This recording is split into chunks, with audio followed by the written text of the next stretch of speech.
on the street, the first devotee, he engaged in editing his books. And in a very early stage, he started to print books. And nobody was thinking about distributing them. These books were lying there. Until Prabhupada told devotees, what are you going to do? These books are already here, nobody is distributing. He even writes in one letter, if our devotees don't start to distribute these books, so maybe we should distribute them through a book publishing company or hire some sales agents to sell them. You know. And of course then devotees were thinking, nobody knew how to distribute a book. So then they're thinking, somehow the Prabhupads want that. And because the link was already so strong, the obligation to serve the mission of Srila Prabhupada was so strong, so they simply tried. And as soon as they tried, they realized, wow, this is another dimension of bliss here. They, because being connected, being connected to electricity, you will notice that. It's not something esoteric or mystical. You can put your finger in electricity, in the connection, and you will feel something. Definitely. So it's a very, very gross example, but being connected, you will feel it, you will know it. Because you become so blissful, you don't even know why. Devotees end up distributing so many books blissful, they didn't stop even reading them. They didn't find any time to read them. No, they didn't want to read them, but they didn't find any time. Prabhupada said, no. I wrote the books for you, you must also read them, not just distribute them. So, so it was always a struggle keeping the balance of reading and distributing, because the distributing was so fascinating, and there was such a taste in it, that devotees were just giving them out even before reading them. Which is materially spoken bizarre. How can you present something you never read? How can you preach something you never understood? But this is how Krishna consciousness works. There's so much we don't understand, but we can still present. Prabhupada writes in Manidhara, we cannot expect our disciples all being studiers, means actually, being able to study in a concentrated way. But still, they like to distribute, they like to preach, so they should be allowed to do so. Prabhupada gives an example of a rich man in India who sometimes are even illiterate. The examples exist there. They don't even know how to read and write, but they are interested to open schools for others so they can read and write. Because they have some money. So, like I heard about one of the richest family in India, the children never went to school, but they were all expert businessmen. So when the boss or the chief of the family was asked, why don't you send your children to school? They will not even know how to read. He said, we don't need them. We have so much money, we hire somebody to read for us. Simple logic. Prabhupada said, they use it in that connection. But that of course doesn't serve as an excuse. So, Prabhupada gave us balanced life, everything, but the idea is always there, that a disciple means that the word disciple comes from discipline. So he's under instruction.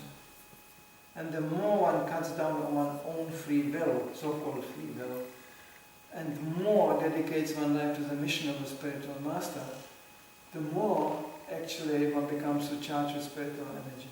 And this is what Prabhu points out, this is actually key to spiritual progress. There is no other way to progress. Our progress will be actually sustained in our mind. We can imagine, I'm progressing, but it's just the mind. The real realization from the heart, that way it takes place. The purification of material desires and the absence of desire to get something in this material world, this manifests in somebody who is actually fully engaged in the mission of the spiritual master. Some questions to this, or I sound asleep or something? I hear you say many, again and again, that persons distributing books, they become so blissful that they can't sleep at night and they can't stop distributing and this, but it's not limited to book distribution. oh, Anybody who is absorbed in devotion is okay, that's good. But like personally, and also I've seen others that book distribution is not always ecstatic. Sometimes it's also very heavy. No service is always ecstatic. Hmm. There is actually, you know what Srila Prabhupada told us in Germany when he was visiting Germany? He told us, seeing devotees being so blissful in a kirtans and dancing, Prabhupada said, first work, then samadhi. Means, first work. Serve. Don't imagine you are already there. You are not there. First serve and then deserve. So that's a mood of the devotee. So bliss in Krishna consciousness is not some giggle or some I can show you a picture of, I can show you actually here, but I have a wonderful picture of a cheating yogi in India, a guru. He is blissful. It's like an idiot. People, even mentally retired people, are always blissful. They don't know anything. So this kind of bliss has nothing to do with Krishna consciousness. That bliss comes from inside, not from outside. And it's not derived from a mental platform, it derives when dint of austerity, tapasya. That was the first challenge. Even Brahma, creating this universe, had faced that. The first word he was tapasya. So that means first serve and then deserve. First work, then samadhi. So therefore, sometimes a very blissful devotee doesn't have to look very blissful. He can be stressed. He can be working to the limits of his physical and mental abilities. You get a little taste of this in the festival time. Everybody has to gear up a little bit to do the needful, and the chaos is increasing, and there's more people come around, means more chaos, naturally. And everybody has to be more, but actually it's very blissful. Because so many people get connected to Krishna consciousness, and the remembrance of Krishna becomes so intensified. I notice especially in departments which I never accessed, like Pujari or book production. This is not the services where I never saw Pujari on the altar jumping in ecstasy suddenly. Hari Bol.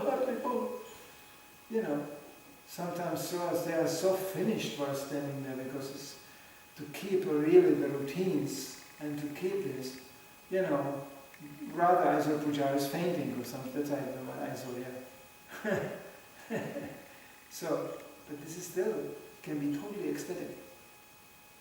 Book production also.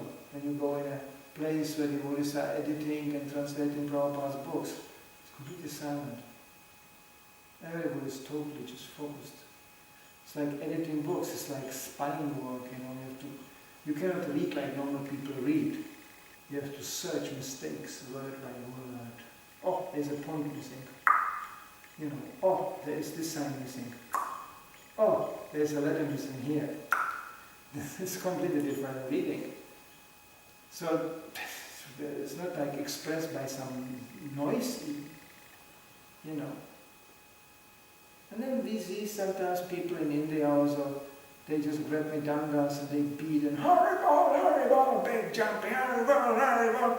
And then after kirtan, some sanskarification. There's one servant even. There's a good story. Servant of Srila Prabhupada. He got a doubt. He said, Prabhupada, I'm serving you every day. But I don't feel so ecstatic doing this. As all these devotees who welcome you on the airport, this Prabhupada's welcoming, this welcome on the airport was sometimes hilarious. The whole airport was exploding with devotees, and they were just crying and chanting and, and jumping sky high. And the servant of Prabhupada said, Prabhupada, I never feel like this. Prabhupada looked at him and said, so you don't like to serve me? He said, of course, I love it. And Prabhupada looked at him and said, That's the ecstasy. The ecstasy is evaluated by the spiritual master, not by us. Not what we feel, not what we think. This, you can hear it so often, devotees conducting this introverted psychoanalysis on themselves. I feel today I was so blissful, but now I am not. What happened? And half an hour later, yeah, I'm more blissful. But actually, then I'm not blissful. What happened? Terrible. It's terrible. It's all on a mental platform. I remember being in Krishna consciousness maybe 2 months. I found myself dancing ecstatically in a kirtan. We had kirtans you cannot imagine. Every Saturday night it was going from 6 to midnight, 6 hours, non-stop kirtans. Normal. It was just when we came back from Sankirtan, it was so ecstatic. We had such a Mridanga leaders and such a... you couldn't stop simply dancing. It was not impossible. And in the middle of the ecstatic kirtan was the windows like this, and outside was dark already. So when the lights were on, I could see my reflection in a window. Shaved, blissful, brahmachari, horrible. And then I looked in the window and going, who is this? That's me. What am I doing? I immediately started to, as I used to do my whole life, especially before joining, to analyzing myself, my emotional and mental status. In the middle of the kirtan, the result was that I froze like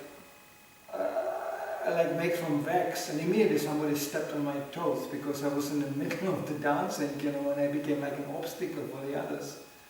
Before I snapped out of it immediately and simply listened to the holy name and kept on dancing. Just listen to yourself what you are talking the whole day. I think that I feel and I hope that I will achieve this. And of course, devotees think like that. What is the meaning of that? And the more the conversation turns into Prabhupada said, and we should do this, and now I will do that, and simply work for the mission of a spiritual master. Work. The more the ecstasy comes.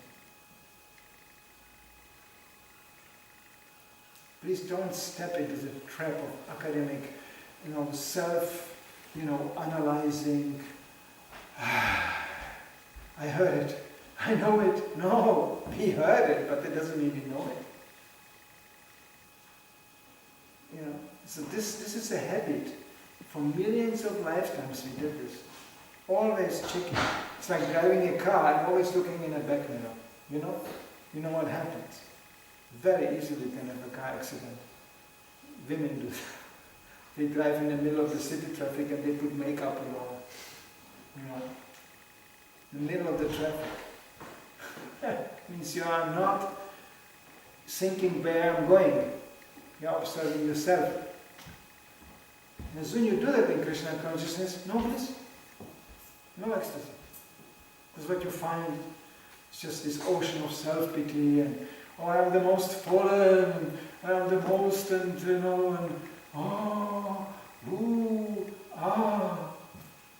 So when the disciple said, Prabhupada, I am the most fallen, Prabhupada said, you are the most of nothing. You're just normal. That's all.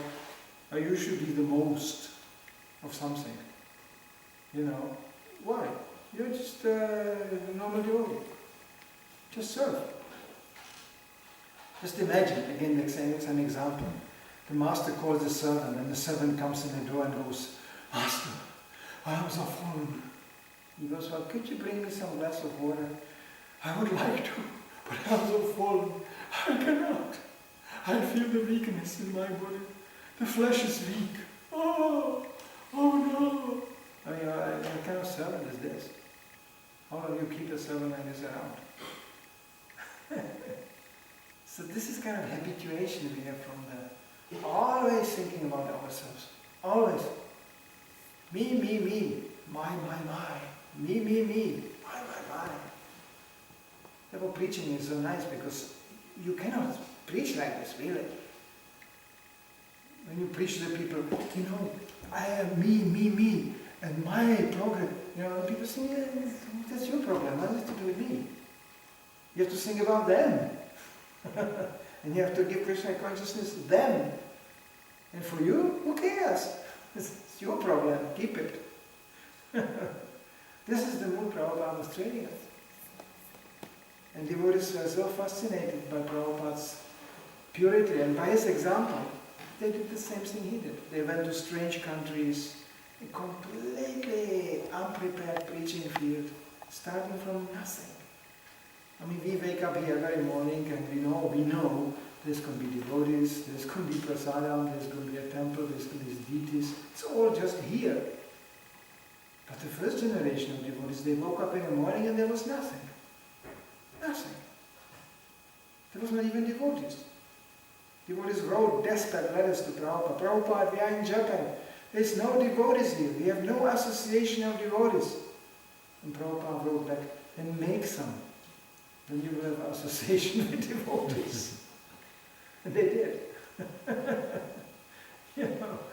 Even one of his foremost disciples said, well, Prabhupada, if you're not happy that I'm serving you here, maybe I should preach in China.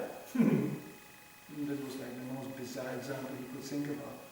The next morning, Prabhupada called him and said, you mentioned yesterday, we have nothing in China. So it was a good idea. I think you should go and preach in China. He was like, oh, what? What did I say? I said, it's a very good idea.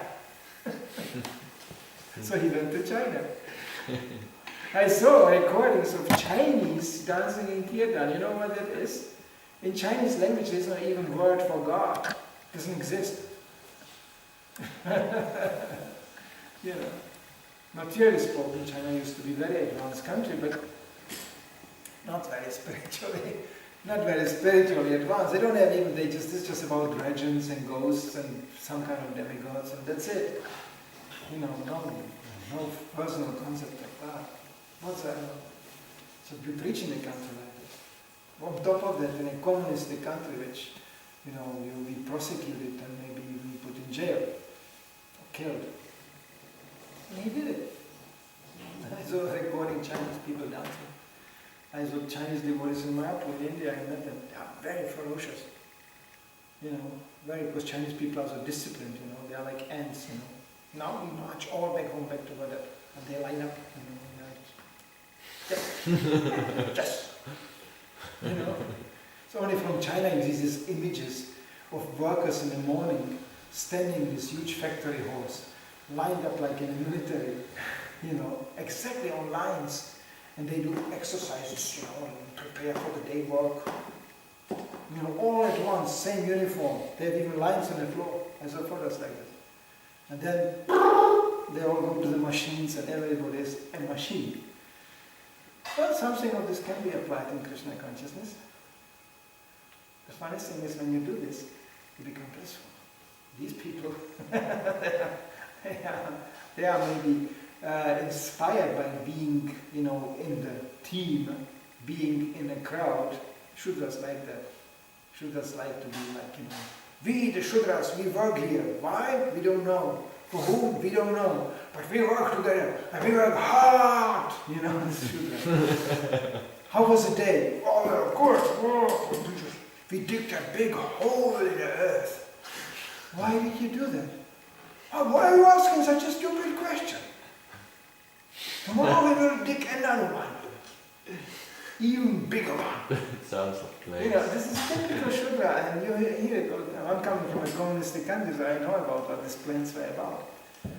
I had neighbors, who were working in a stone breaking place, and they were just breaking stone from the mountain. But of course, it's the communistic days, because Shudra is also lazy. They did this only when the inspection was coming. Otherwise they were just sitting in the digging machines and eating and sleeping the whole day. But then they heard, the inspection is coming. The comrades from Prague are coming, making an inspection. So my neighbor told me that we took all the dynamite and we just blew half of the rock away. And there were a pile of stone everywhere. And then they came, oh comrades, you are working so hard, it's very good. And then they left and we didn't know what to do with the stone. just lying stone, half of the mountain was missing. and then some train came. And he said, okay, then we loaded it on a train. And then the train left.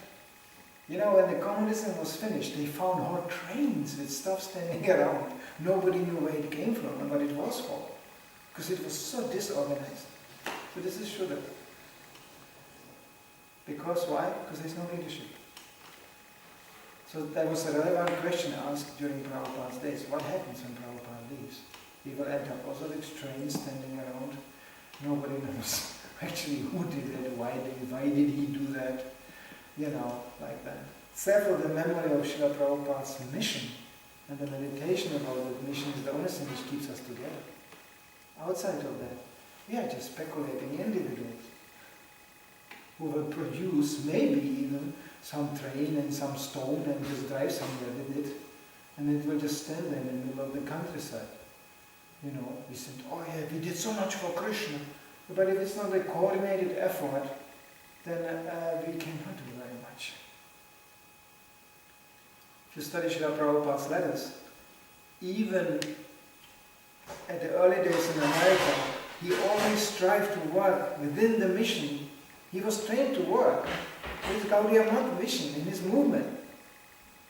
But then in one letter he writes, I had to start ISKCON, International Society for Krishna Consciousness, because actually the movement I come from doesn't exist. It fell apart. He even tried individually to approach his godbrothers who didn't work with each other. He tried individually to approach them, and that he could at least work with one of them, or two or three together. This is all in his letters. You can read, No response, no interest. Even he demonstrated practically. By the time he had 10 temples established in America, something nobody did from his movement before, he writes to his godbrothers, this is going to be your temples. This is going to be a Gaudiya Math temple. Still no response. So Prabhupada just ended up basically having his own ISKCON, which he never declared as being his ISKCON. He declared it to be the branch on the tree of Lord Chaitanya. So, the connection always was there. So we should always have it in mind. We should abstain from this, from this self-analytical excursions. Of course we are individuals, we feel individually and we think individually, of course we do. But it should be all in tune with Prabhupada's mission. How can I be part of it? How can I serve it? And that also commands a need that actually we situate ourselves properly. You can be like a separated gizmo somewhere outside of the machine who may have desire, I want to do so many things. Yeah, it's separated. So only in connection, when we create that connection, which is not the most difficult thing in the world. Very difficult. Very difficult. That was demonstrated a million times in the history of mankind. When union comes into the picture, people unite. Even for demonic purposes, there's a power in it. Of course. But of course for demonic purposes, under the dictation of material energy, that power doesn't last very long. But the power was there in Mr. Hitler. And how long did that last? From 1936 maybe to 1945. It's 10 years, 10 years it was finished. Communism lasted officially maybe, 40 years. Finished. It's like these things have the end. So we should be responsible and think that Krishna consciousness shouldn't share the same destiny. It will be always there, but it can be in a covered and uncovered form. Prabhupada uncovered the whole thing. And he always said this. We didn't hear that. He said, I'm an old man, I will soon die, you have to keep on preaching. And everybody was like, what? Cannot imagine when Prabhupada left the list with the names of devotees who were supposed to be the spiritual masters after he left. It was shocking to all of them. They were relatively young devotees, you know. They were around for maybe maximum 8-9 years in Krishna consciousness. And then he became a guru. Carrying so much responsibility for a fully developed spiritual movement. Thousands and thousands of people donating their not only money but their lives. And what a responsibility that is. We have our, we tell somebody something, you can do like that. And when he doesn't do it, what's his problem? What about if he surrenders his life to you?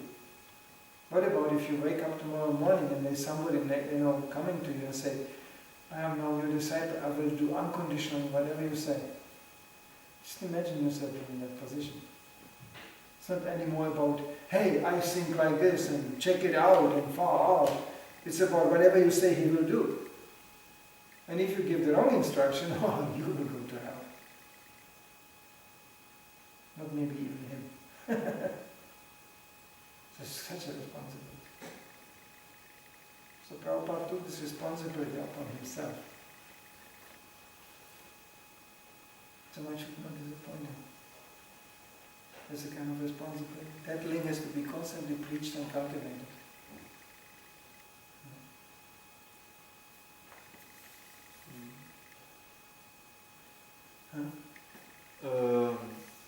You said that the difficult thing in Kali Yuga is that, what was it, just this, just staying connected and just use some other words, but basically just serving and trying to be fixed in your position within this machinery. You say it's very difficult, but isn't it actually quite simple? Well, technically it's simple. Nath Maharaj is saying it in the Bhagavatam, in 7th canto. He said, how come that people are so obstinate to serve Krishna? This is so difficult. You have to concoct your own concept and you have to defend it from others and you have to stand for your own opinion. Whereby devotional service is so simple. Prabhupada comments in Bhagavad Gita, he said, they say, oh, it's so simple. But if it's so simple, then why don't you do it? Because in reality, it's not so simple because our obstinacy towards the process of surrender. Therefore this democracy and this whole idea, this is so deep-rooted. It's not just Denmark, everywhere you go, it's so deep-rooted, this, we are the same, it's polluting our whole devotional service all the time. Hey, hoo-ha, hoo-ha, he-ha, you, me, her, hoo-ha. It's communism. This in Sweden, I don't know what's in Danish, but this word do, hey, do. Yeah? It's like, it wasn't there all the time. There was you and we. In German it's du, means hey, du, and then sie. Is respect, sie. People don't even know what you're talking about. Before, 50 or maybe 80 years ago, if you would go on the street and tell somebody, hey, do, he will slap you in the face. Who is you to talk to me like that? Do we know each other? Even my father was raised like this. He has always